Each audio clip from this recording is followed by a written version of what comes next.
Oh, that's my position. It's absurd to it's absurd to have any belief in egalitarianism on its face because it's not actually possible except through the graciousness of men. It's absurd to have egalitarianism because women cannot physically enforce their own rights, you mean? Yeah. Yeah. So egalitarianism is not, it's not true. It's not real. It's false. It's only possible through men, in other words. It's not possible through women. Women can't be equal unless men allow them to be equal, which means it's paradoxical because this means that they're never going to be equal because men are going to always be the arbiters of what that equality is because women can't enforce it. So, But why does the notion of egalitarianism have to be predicated on physical strength or like who gets to enforce it? well, what else could it be predicated on? Principles of like what's best for society, And what whether happens if somebody men and women are violates those intellectually principles? equal. Sure. Like, why would it be based off the enforcement? What happens if somebody violates those principles? What do you mean? Well, so if you have a society in which you have laws and government and things like this, and whatever social contracts you come up with, what happens if one side violates those principles, or a person or an individual or a group violates those principles? What would you do with them? You would, well, I would think, arrest them maybe, or punish them, or do something punitive, or put them in prison, or something like that. And so you're right back to the enforcement mechanism again. So there's really no way around it. The enforcement mechanism is from men, will always be from men. And so it's paradoxical to say that women can have equal rights, because even if they do have equal rights, it's just because men have allowed them to. But does that make women's equality laughable or like an absurd idea? Well, it's paradoxical on its face, so it has to be laughable, because there is never going to be such thing as women's equality, just an illusion thereof, because if it's decided by even a small majority of men, minority majority being like 10, 15, 20%, they just won't have it anymore, and there's nothing they can do about it. So uh, essentially, always they have to defer to men for this. I guess, would you apply the same logic to race? Like if someone's a racial minority and then a larger racial majority just decides like we're going to overpower you physically and with Nope. enforcement mechanisms? Nope, it wouldn't work the same way. It would just be the same man paradox. So if men decided to take rights away from a single group of men, they could do that, yes. But let's say if it was a racial minority of women, or something like this, that wanted to take away rights, or even if it was a racial majority of women who wanted to take away rights from a minority of men, they likely couldn't do it without using men as enforcement. So it always comes back to this no matter what. So it'll be, in this particular case, if you're talking about race, it would be, yes, groups of men can take away rights for whatever reason based on whatever proxy they have from other men, and have always been able to do so. Okay, I guess I just disagree that makes women's equality laughable because we would need a male. Well, then explain how you can be equal. Because I don't think equality is predicated on physical strength. I don't think equality is necessarily predicated on whether you're able to enforce it yourself. Then what's it predicated on?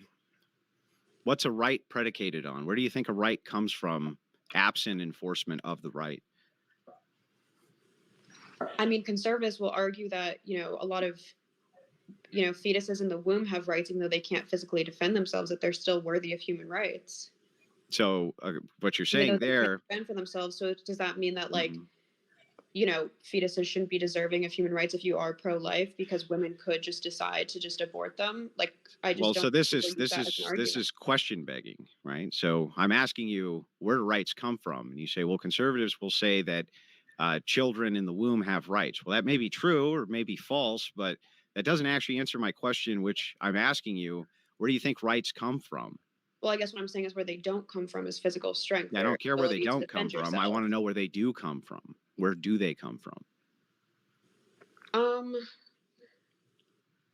I guess it's subjective. Like, some people think it comes from just a religious sense of you're a person, you're deserving of human rights, you're deserving of prosperity and happiness. Or you could argue that, I guess it depends what you think are fundamental rights, like which rights. Well, that's the question I'm asking you, is if you don't have an explanation or grounding for why you think that people should have rights at all, or where rights even come from, then what else could they be other than an enforcement mechanism by groups of people for what they think other people should be allowed to do or not do? I don't think because I don't have a clean definition of where rights come from, that means that I have to just defer that rights should just come from who can physically enforce them. Where else could they come from then? If there's no clean definition, it means that tyranny is what dictates rights. Well, no. Well, in your case, for democracy, you might say it's a tyranny of majority, or you could say that it's not a tyranny because it's the majority. It wouldn't really matter which way you framed it. The truth of the matter is, though, is that you have to at some point contend with this issue, which is if you don't think that there's a grounding for rights and they're just all subjective based on cultures and people groups and things like this all over the world, that's fair enough. But then you would have to also say in that same breath, if they're all just subjective, then who's giving them to who? And who can take them away from who? Sure. So I guess rights are established within a civilization. It's or within a usually within national borders. It's decided like what do people need in order to have a prosperous life or to have like an equal opportunity. I'm just saying usually the physical enforcement is there to ensure that to ensure a bottom line, to ensure that people at the bottom, even if they're handicapped, like I just don't understand why this example is you're using it to apply it to women. Well, the Greeks said that without law, there can be no freedom.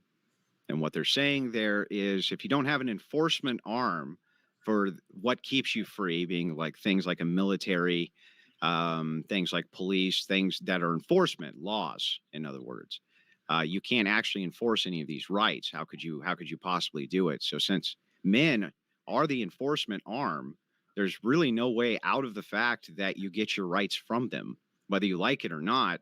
You could say that egalitarianism is, as a principle is great, but that really is just begging the question again as to who's giving you your rights. You're not giving them to yourself. So in other words, Farah, you didn't wake up one morning with rights of which you gave yourself.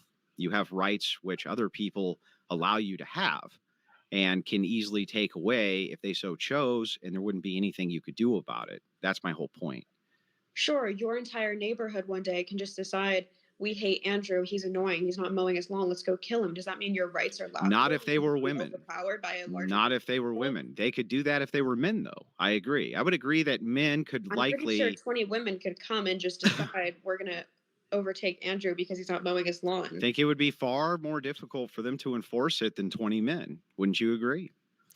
And I think that they would probably appeal to men in order to exercise the enforcement, which is what they do right now, which is what women do right now. They appeal to men to exercise all enforcement of all of their rights and all of the things that they want. They can't appeal to women because women can't enforce their rights and If never have been able to. 5 women or like 3 women, 2 men come tomorrow, kidnap you, tie you to a chair, and Mhm. start beating you, and I say, oh, well, he can't fight back right now. We're the one who decides if he eats or sleeps or gets water. Does that mean your rights are laughable? The basis of your rights are laughable? That makes no sense. So what you're no. Enforcement Listen, mechanisms are listen. subjective. So if I Hang decide to on, hang put on. you under a tyrannical situation and torture you, does that Actually, you're mean your making rights my are point. laughable? You're making my point for me. So if How? my rights are being violated and I'm unable to physically do something about it, so 2 men and 3 women have tied me up, they're now depriving me of life, liberty, and happiness by doing this, and I can't physically do something about this, who would I appeal to do something about this? If you can't appeal to someone, it means the basis of your rights are laughable. Unless you can tell me what the basis of rights are, which is what People I've say asked you they're in the violating beginning. the legal basis of your rights. Yeah, I know, but what is the legal basis of the rights come from what? In America, it comes from the Constitution. Which came from Currently, the Constitution can only be amended legally. Like, I don't think men can just overpower that right now. really they tried to before in the Civil War. Currently, Current currently, law. how Why? What's the difference between now and then? They tried to once before. What do you mean?